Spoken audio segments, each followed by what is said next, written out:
I'm going to share a very personal story. So I'll try to control my emotions. But it might not be easy. I was practicing and crying, and I was like, oh, this is not a good start. So, let's start. Who is a planner here? Who likes to plan things in their lives? Yeah? A lot of hands go up. I'll tell you, I am definitely a planner. I planned my whole life since I was 3 years old. I was one of those people who just knew what I wanted to do, knew where I wanted to go, what I wanted to be, how I was going to get there, and every single thing I did in my life was to get me to those goals and those points that I had. I always, had a notebook. I would write down my goals, short-term goals, what I wanted to do next week, what I wanted to do in 3 months, what I wanted to do next year, what I wanted to do in 10 years. That was me. I had a planning list. That was my life. My eyes were open so many times, though. I mean, I can go time after time that God was just like, nope, it's not about your plan. It's about my plan. It's about sometimes, there are things that just come into your life that you don't plan, and they're much more wonderful than what you planned. So he showed me over and over again, but unfortunately, I was still a creature of habit, and I still wanted to plan everything in my life. However, he took me down a path in my degree because I always loved studying. So some of you know that I studied mechanical engineering, my master's. I sort of fell into that, into mechanical engineering, because my bachelor is actually in biology. So I had no engineering experience at all, and it was just kind of thrown at my feet. God was like, here's mechanical engineering. And I was like, well, yeah. I'm not going to say no. So I took it, and I was happy. A lot of people thought I was crazy. Why are you doing engineering? You're not an engineer. You don't even like engineering. But I knew God had a plan, and He presented this invitation for me for a reason. So I was thankful, because regardless of what I was studying, I was still studying. And I was studying higher education, which is what I always planned for myself.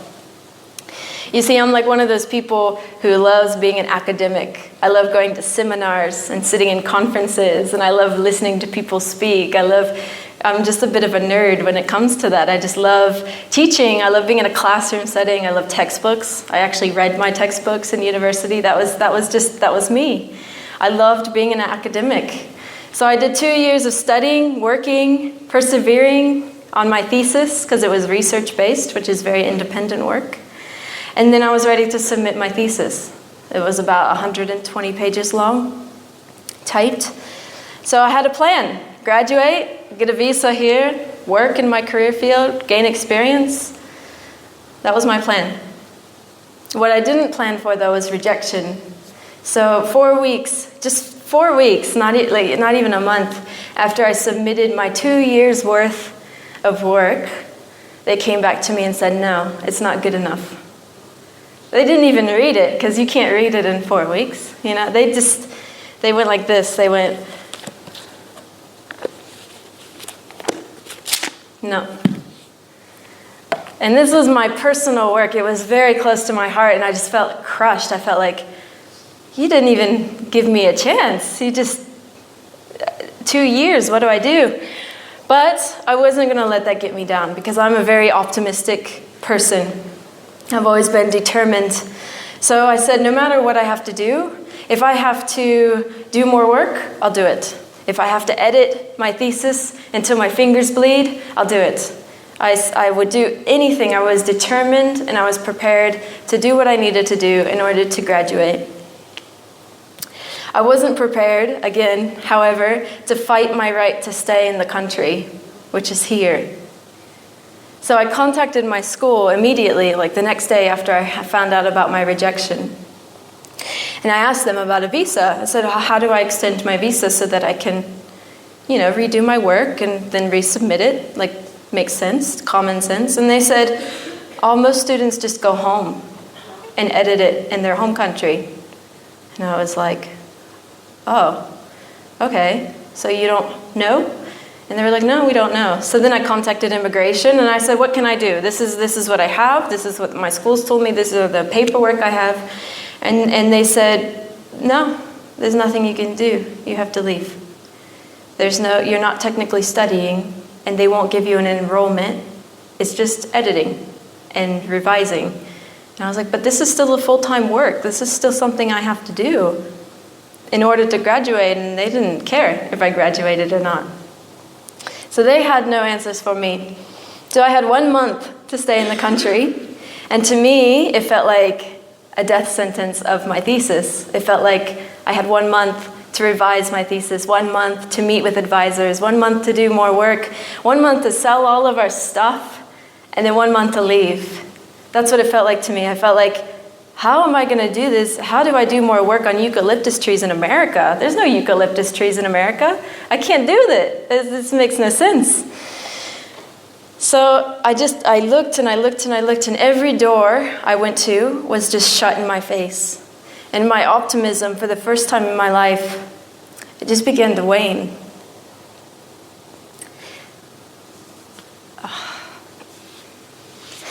Because I felt like a failure, 2 years of my life, and I felt like, what do I have to show? And it's not my fault. I was angry. I was like, why? Why are these higher people telling me I cannot do this when I know that I can? There has to be a way.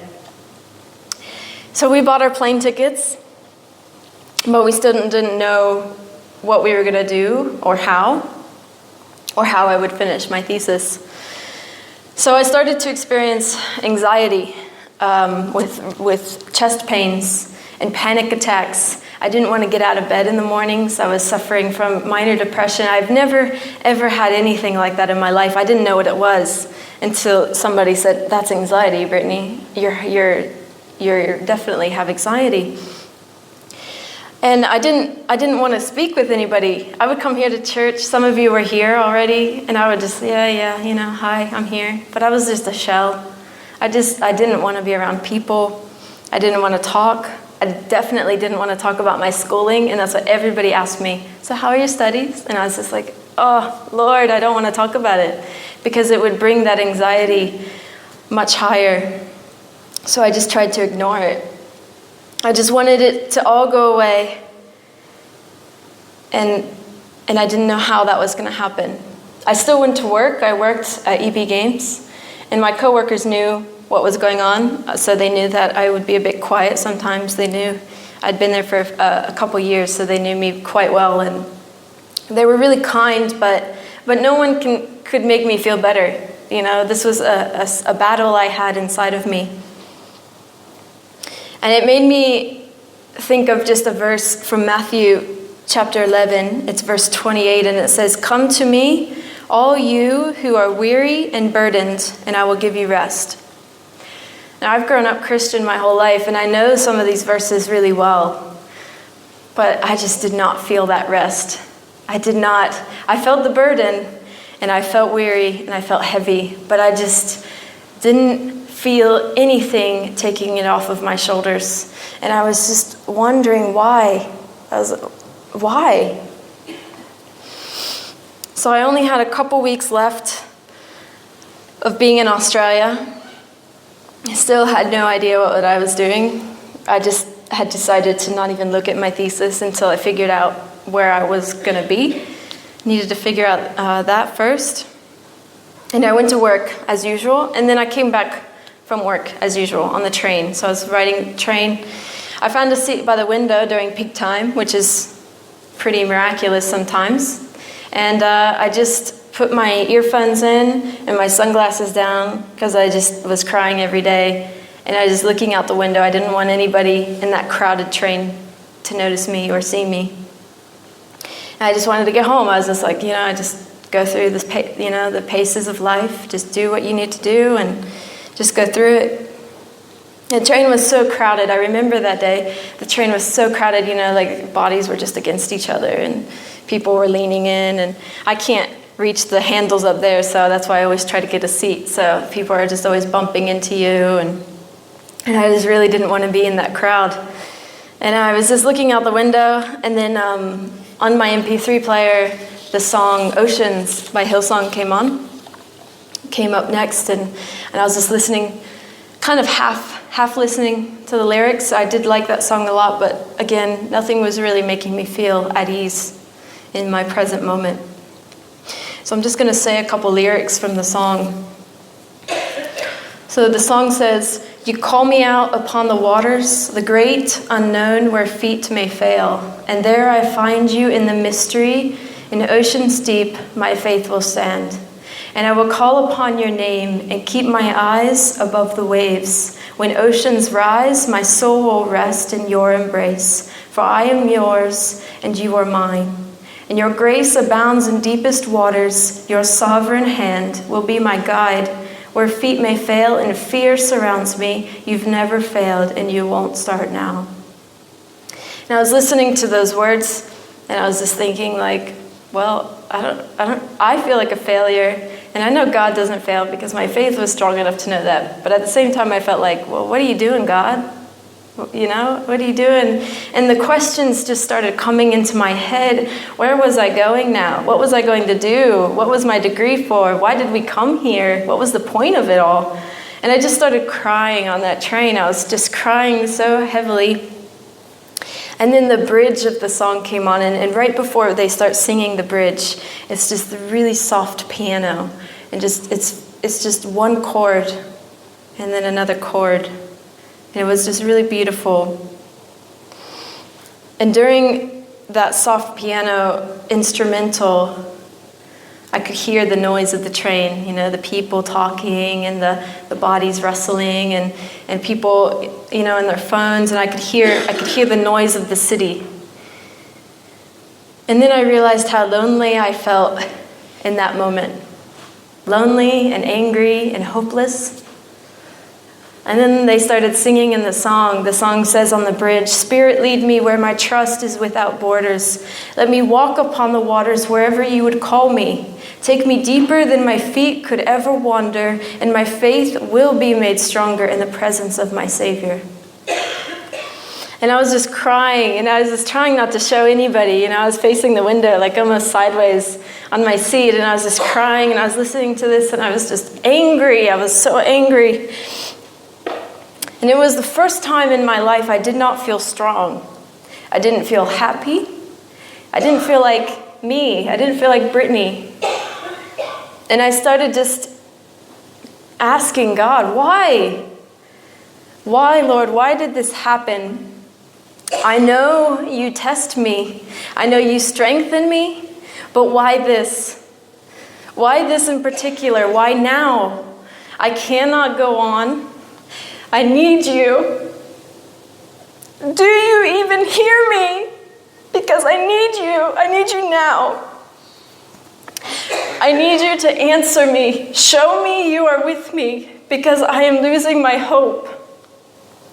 And I just yelled at him. I yelled at him and I said, "Answer me, because this is my last straw. And I know you know it."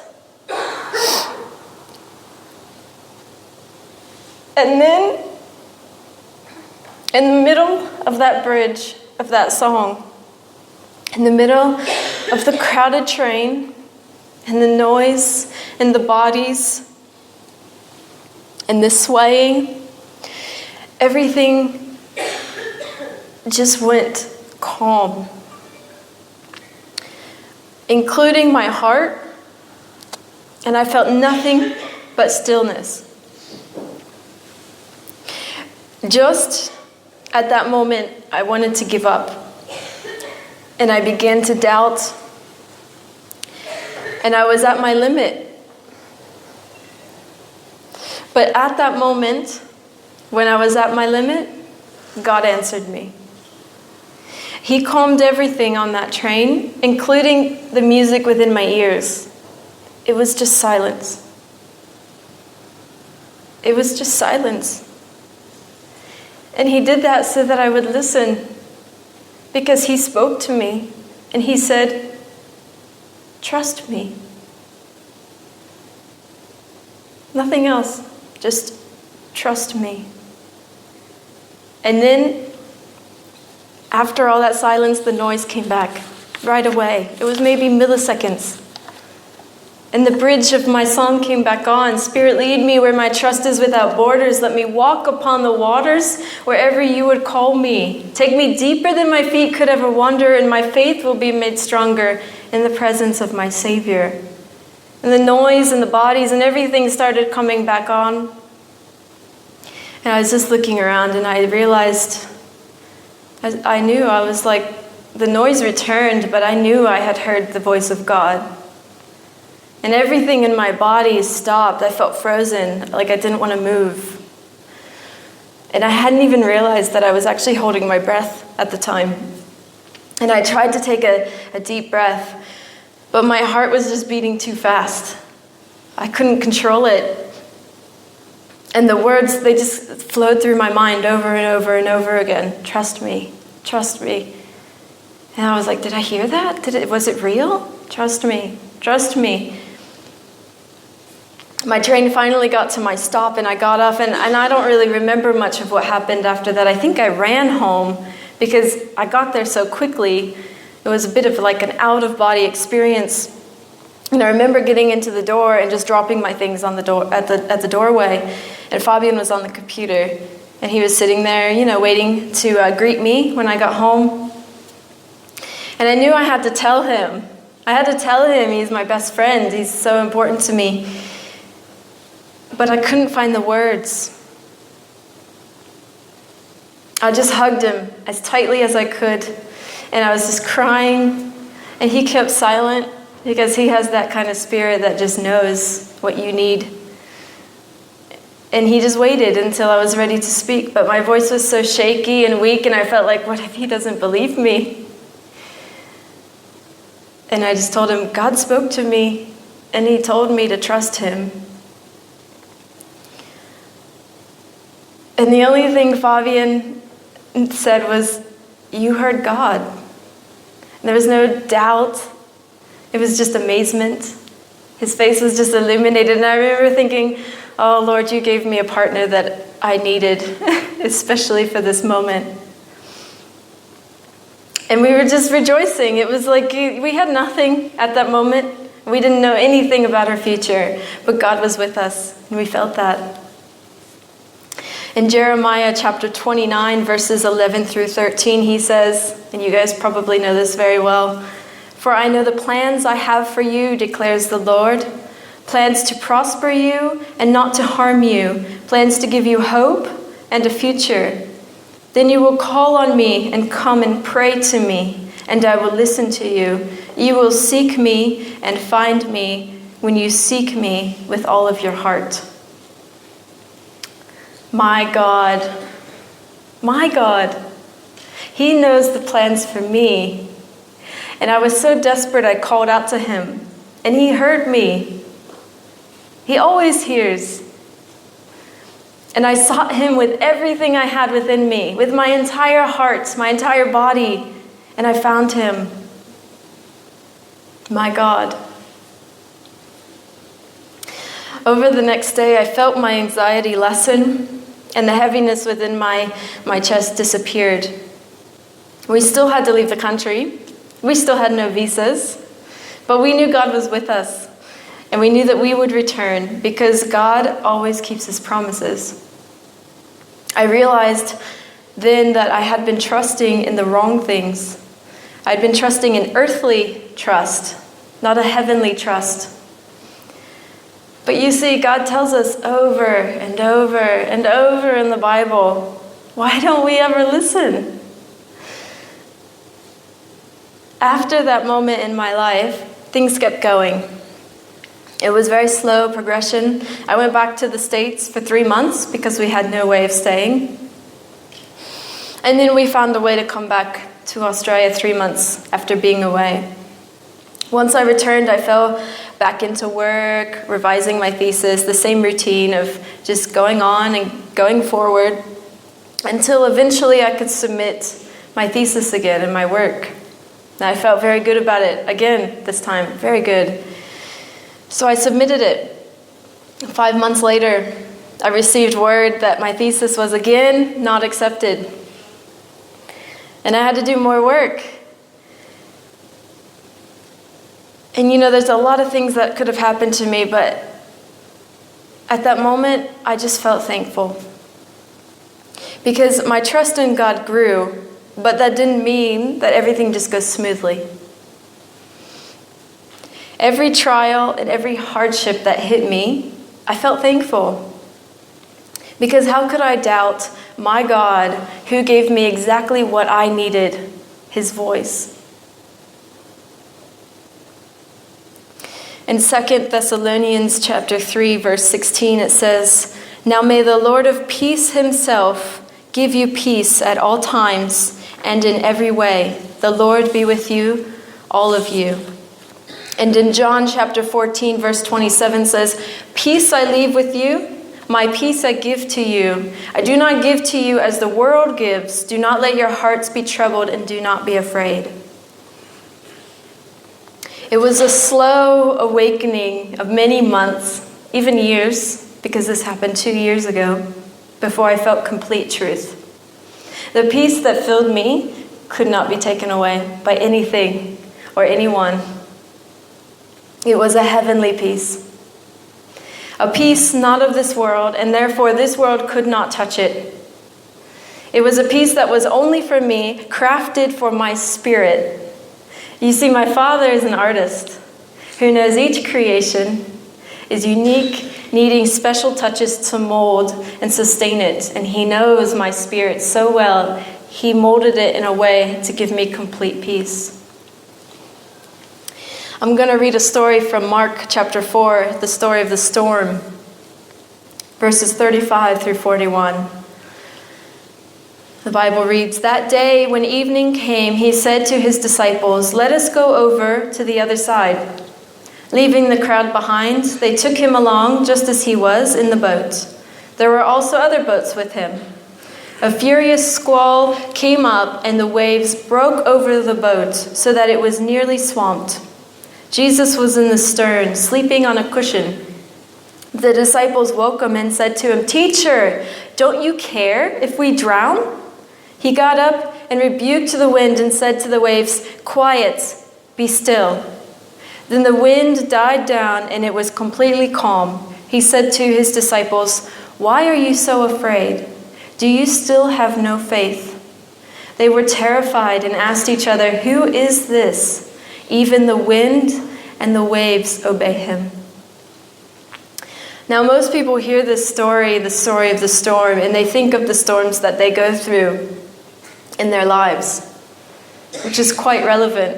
However, I hear this story and I think of nothing but peace. And I was telling somebody this one time and they didn't understand what I meant. And I said, "Why should I worry even if Jesus is sleeping? Because if Jesus is feeling peace, then shouldn't I? Why should I fear when there's nothing to fear? God is with me." And you see, Jesus was asleep. He was fine. He was on the boat with the disciples. So why did the disciples fear? It's that human fear. And I was explaining that I just see this and I see that he goes, "Be still. Here's my peace." You see, the Lord knew that I held onto education and my accomplishments, but he had bigger plans for me, much bigger than I could dream even for my imagination. At this moment, I do not have a visa. I do not have a job. I am unable to work, paid work. But you see, the things I have are so much more. They're more than this earth. I have peace and I have happiness. I have love and I have purpose. I may never use my degree, and I'm okay with that now.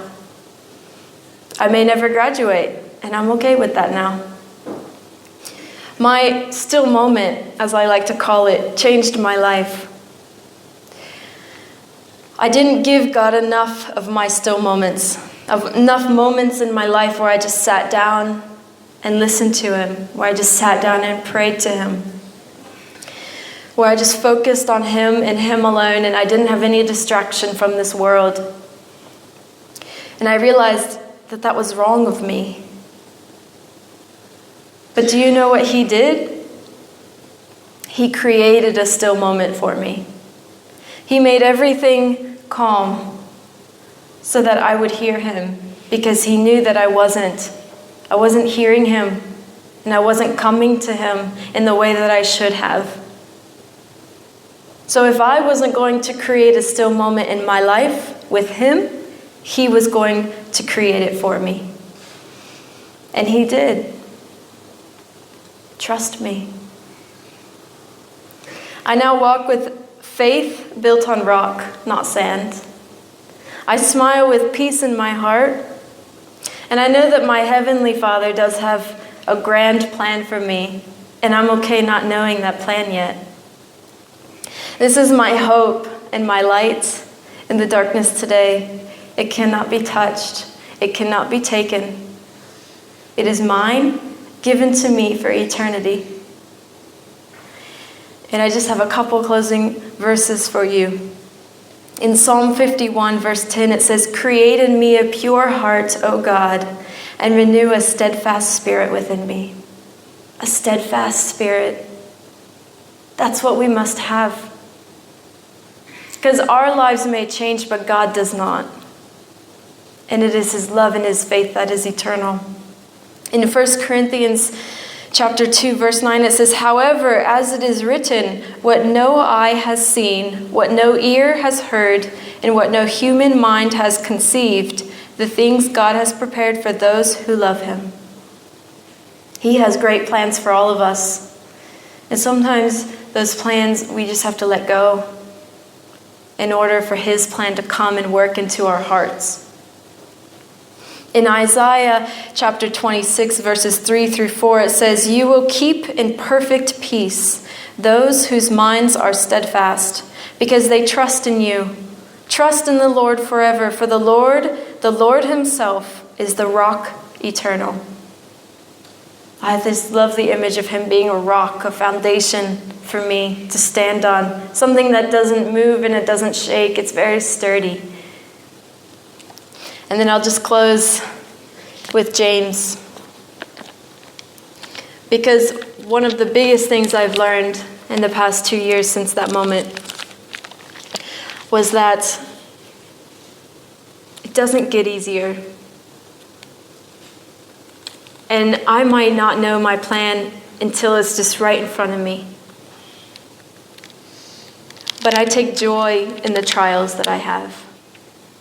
And James says that we must take joy in those trials. So James chapter 1, verses 2 through 8. I just love this passage.